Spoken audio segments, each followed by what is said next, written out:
Demon Souls walkthrough for ArmageddonGaming.com. We're back with 2-1.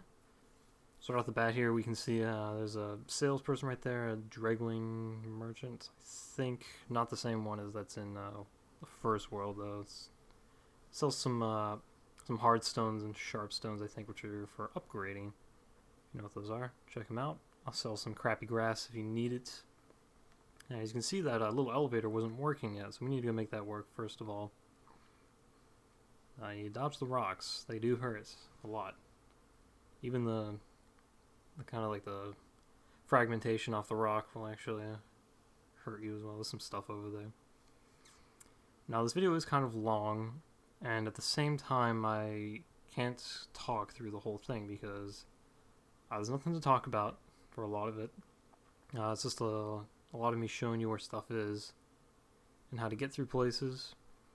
And I have a lot of family over, so I can't get the room to be quiet for more than like 3 seconds before somebody kicks down my door and yells something at me. So I'm sorry, but so here using we had our Claymore +3, which I've gotten off screen, but I did show you where to find the Claymore, and upgrading is very simple. If you just check the Demon Souls wiki, it lays out everything very nicely. And these guys are really, really weak to stabbing weapons, so spears and backstabs will work very well. Here I was trying to figure out how I was going to take out these guys.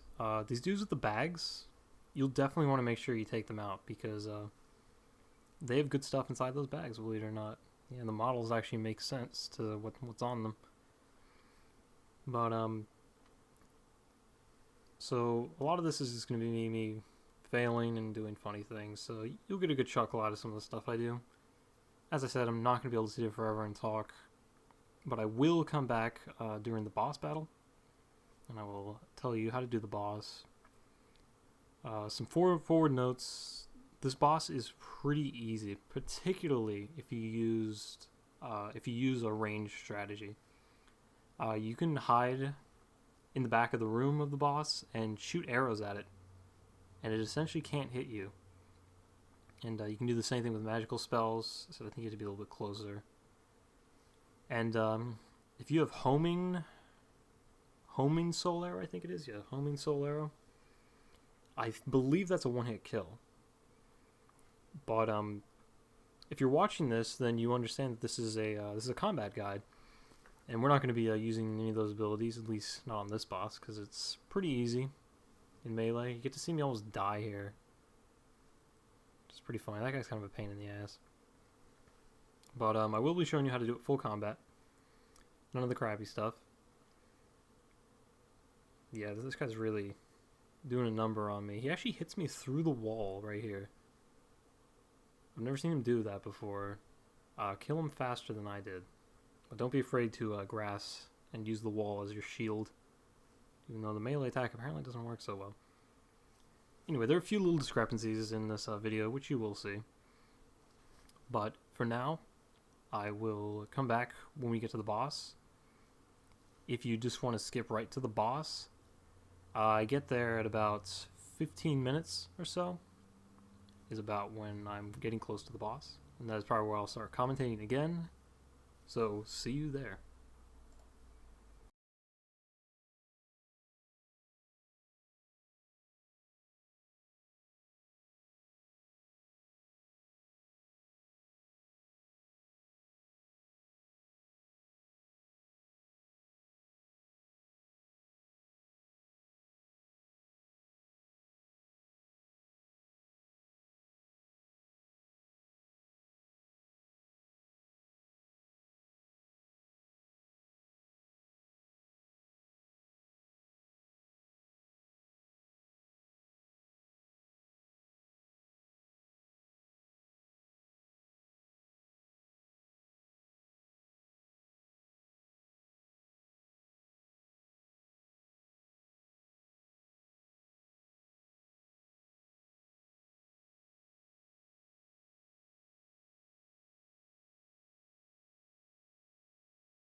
Okay, and we're back.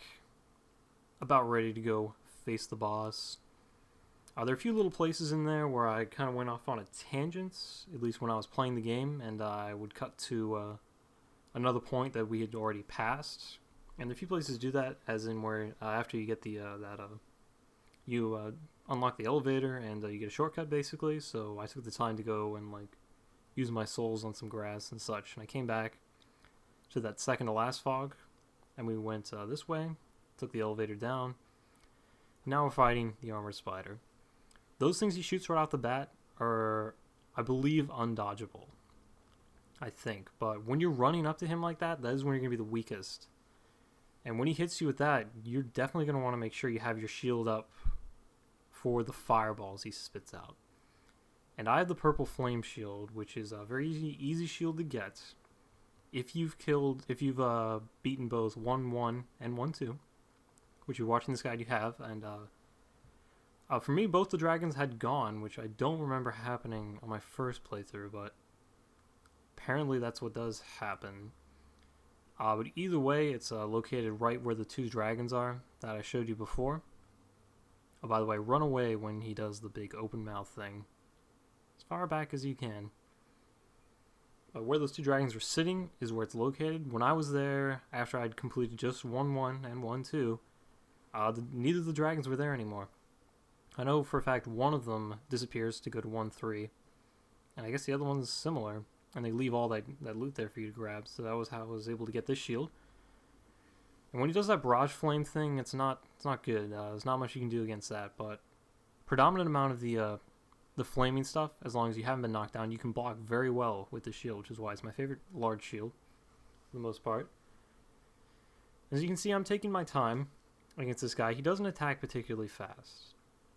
But when he does that move right there is your chance to grass. It's your chance to let your stamina go back up, anything you want. So I run out of stamina right there when I block that attack. So that's not good. Don't ever run out of stamina. Always make sure you have an instant to get it up. That's what she said. But just pedal away at him. Make sure you get all the blocks. I get kind of unlucky. He's like one hit away, and he does another one of these flame things. I was getting kind of scared. You can see that white ghost right there was using the bow technique, where you can hide in this corner and just hit him with arrows. But since we're a real man, we're all real men here, or women, we can use our weapons. As you can see, that white stuff is you just can't dodge it apparently. There's the purple flame shield in action right there. Perfect example. I suggest about a block and then attack, and make sure your stamina still remarkably high, so you can take one of his hits, and if you just repeat that process, he'll die pretty easily. You may need to watch this over again a few times to get it, and go try it yourself, but it's a fairly easy fight in melee if you have the purple flame shield, and I highly suggest having that if you plan on using a melee strategy for this boss. But that is the end of 2-1. Thank you for watching. Next will be 2-2, which I'm sure if you played this game, you know what 2-2 is. But we will see that when it happens. Thank you for watching.